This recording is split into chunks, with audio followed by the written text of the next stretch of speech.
ഈ ഒരു റിപ്പോർട്ട് അതൊരു പ്രതീകമാണ്, അതൊരു മുന്നറിയിപ്പാണ് എന്നത് വളരെ വ്യക്തമാണ്. നമുക്കറിയാം PFI അതിൽ നിരോധിക്കപ്പെട്ടു. പക്ഷേ അതിന്റെ നേതാക്കൾ പലരും തീഹാർ ജയിലിന്റെ ഉള്ളിലാണ്. പക്ഷേ അണികൾ ഇപ്പോഴും നമ്മുടെ ചുറ്റിലുണ്ട്. നേരത്തെ സാറിനോട് ചോദിച്ചതുപോലെ നേരത്തെ സിമി ആയിരുന്നവർ പിന്നീട് NDF ആകുന്നു.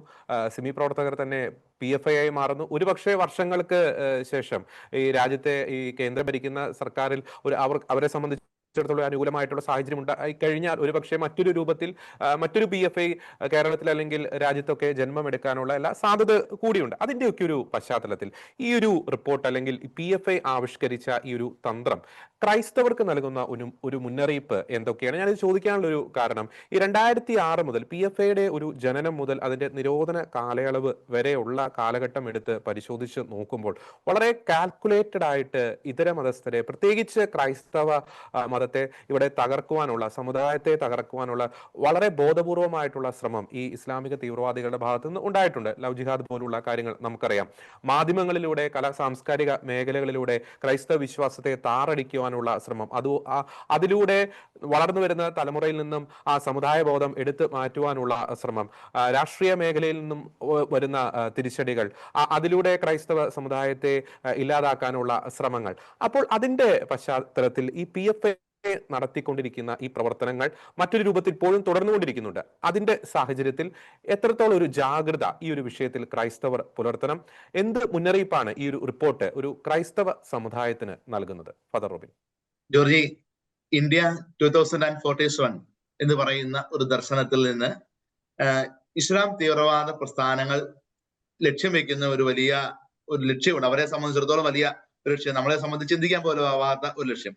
അതായത് ഇസ്ലാമിക് റൂള് 2047 ഇന്ത്യയിൽ കൊണ്ടുവരുന്നതിന് വേണ്ടി അവരൊരു 4 തരത്തിലുള്ള സ്ട്രാറ്റജി ഉപയോഗിച്ചുകൊണ്ട് സമൂഹത്തിൽ പ്രവർത്തിക്കുന്നതിനെ കുറിച്ച് നമ്മളുടെ ഈ വിധിയിൽ തന്നെ പറയുന്നുണ്ട്.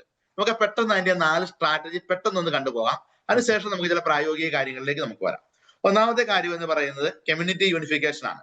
അതായത് പോപ്പുലർ ഫ്രണ്ട് ഓഫ് ഇന്ത്യ എന്ന് പറയുന്ന ഈ ഒരു സംവിധാനത്തിന്റെ കീഴില് എൻറ്റയർ ഇസ്ലാമിക് കമ്മ്യൂണിറ്റിയെ കൊണ്ടുവരിക എന്നുള്ളതാണ്. എന്ന് വെച്ചിട്ടുണ്ടെങ്കിൽ ഇസ്ലാമിക് കമ്മ്യൂണിറ്റിയുടെ ഒരു ശബ്ദമായിട്ട്, അതല്ലെങ്കിൽ ഇങ്ങനെയുള്ള ഇസ്ലാം തീവ്രവാദ പ്രസ്ഥാനങ്ങളുടെ മാത്രമല്ല, നല്ല ഇസ്ലാം ഉൾപ്പെടെയുള്ള എല്ലാ ആളുകളുടെയും ഒരു സംഗമ കേന്ദ്രമായി ഇങ്ങനെ ഒരു കൂട്ടായ്മ വരിക.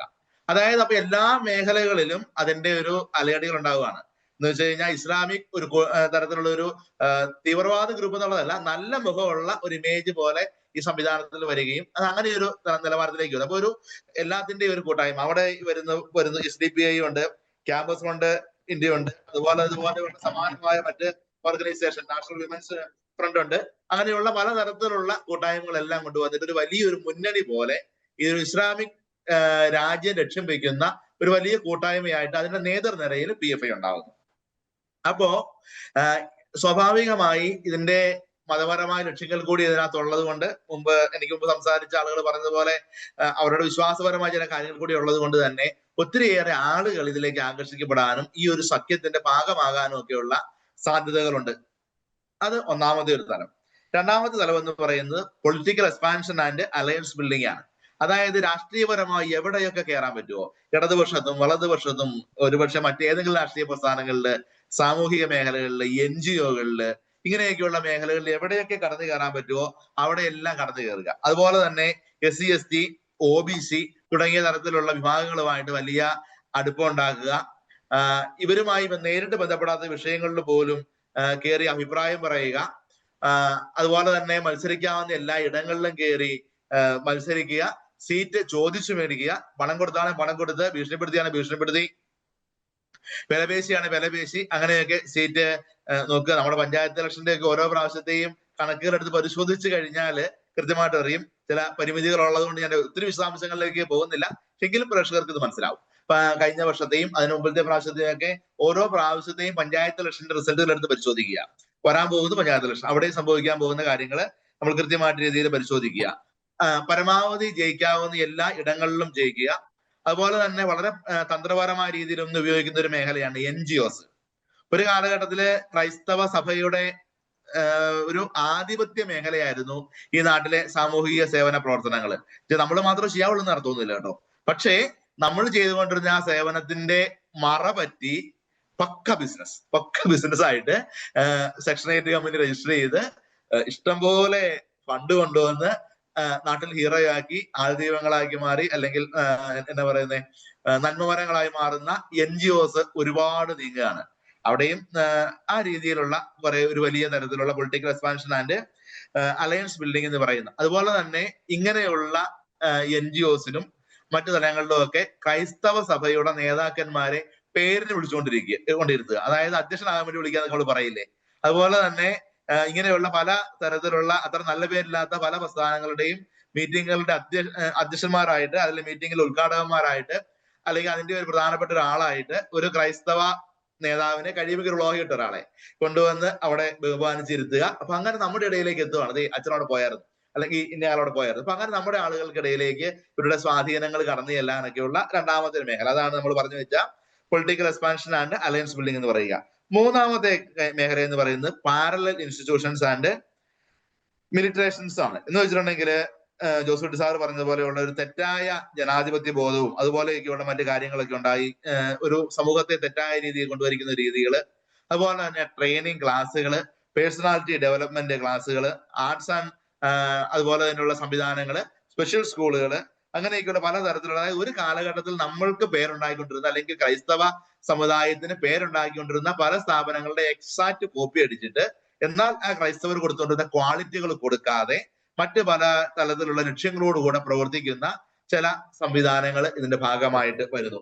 അതായത് പാരലൽ ഇൻസ്റ്റിറ്റ്യൂഷൻസ് ആണ് പ്രധാനമായിട്ടും ഞാൻ ഉദ്ദേശിക്കുന്നതും ഇതിനകത്ത് വെച്ചിരിക്കുന്നത്. അതുതന്നെയാണ് ഈ റിപ്പോർട്ടേഴ്സ് വിങ് എന്ന് പറയുന്ന ഒരു സംവിധാനത്തെ കുറിച്ച് നമ്മൾ ദേവപ്രസാദ് സാർ പറഞ്ഞിരുന്നു, നമ്മുടെ വിധിയിൽ കൃത്യമായിട്ട് പറയണ്ടേ. എന്ന് വെച്ച് കഴിഞ്ഞാല് നമ്മുടെ സമൂഹത്തിൽ എന്ത് നടക്കുന്നു എന്നുള്ളത് വളരെ കൃത്യമായിട്ട് റിപ്പോർട്ട് ചെയ്യാനും അതനുസരിച്ച് അതിന്റെ ചില സ്ട്രാറ്റജികൾ പ്ലാൻ ചെയ്യാനും ഉള്ള കരുതിലുള്ള കേപ്പബിലിറ്റി ഉള്ള ആളുകളെ ഇവരെ കൃത്യമായിട്ട് നിയോഗിക്കുകയും അവർ സമൂഹത്തിൽ നിന്ന് റിപ്പോർട്ട് എടുക്കുന്നുണ്ട്. സമൂഹത്തിൽ നിന്ന് റിപ്പോർട്ട് എടുത്തുകൊണ്ട് അവരുടെ അധികാര കേന്ദ്രങ്ങളിലെടുത്ത് അവർ ആ രീതിയിൽ മാനേജ് ചെയ്യുകയാണ്. എന്ന് വെച്ചിട്ടുണ്ടെങ്കിൽ സമൂഹത്തിൽ ഉണ്ടാകുന്ന ചെറിയ മാറ്റങ്ങളെ പോലും അത് സ്വാധീനിക്കുകയും അതിനെ എങ്ങനെയാണ് അഡ്രസ്സ് ചെയ്യേണ്ടത് എന്നുള്ള രീതിയിൽ കൃത്യമായിട്ടുള്ള ഒരു പരിശീലനം കിട്ടുകയും ചെയ്യുന്നു. ഇപ്പൊ പറയുകയാണെങ്കിൽ വരാൻ പോകുന്ന പഞ്ചായത്ത് ഇലക്ഷനെ സംബന്ധിച്ച് അവർ ആവശ്യപ്പെടുന്ന കാൻഡിഡേറ്റ്സ് ആരൊക്കെയാണ് ഓരോ വാർഡിലും വരാൻ പോകുന്നത് എന്നൊക്കെ ഉള്ളത് പോലും ഇപ്പൊ ഇവരുടെ കയ്യിൽ പോസിബിൾ ലിസ്റ്റ് ഉണ്ടാകും.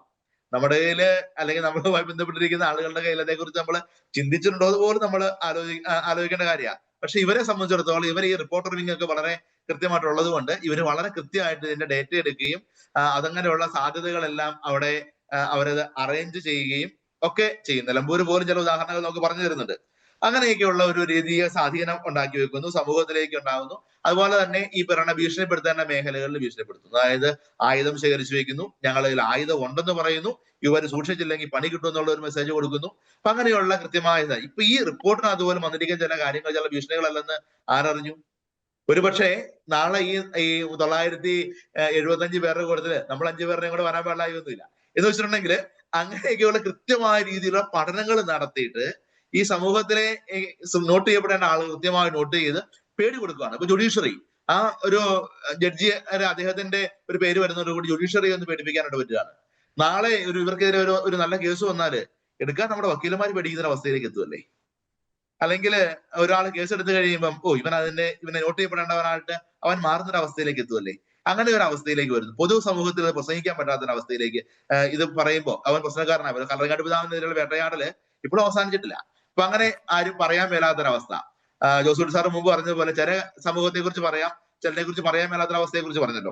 അതിന്റെ ഒരു അടുത്തൊരു സ്റ്റേജിലേക്ക് വരുമ്പോഴാണ് അധികാരമൊക്കെ പിടിച്ചെടുക്കുകയാണ്. ഞങ്ങൾ കൂടെ സ്വാധീനമായി, ഞങ്ങൾ പറയാം, നിങ്ങൾ കേൾക്കെന്ന് പറയുന്ന ആ ഒരു അവസ്ഥയിലേക്ക് എത്തപ്പെടുകയാണ്. അപ്പൊ അതുകൊണ്ട് തന്നെ ഇതാണ് ഈ 4 സ്റ്റേജുകളിലൂടെ നമ്മൾ ഇങ്ങനെയുള്ള സംവിധാനങ്ങൾ മുമ്പോട്ട് പോകുക.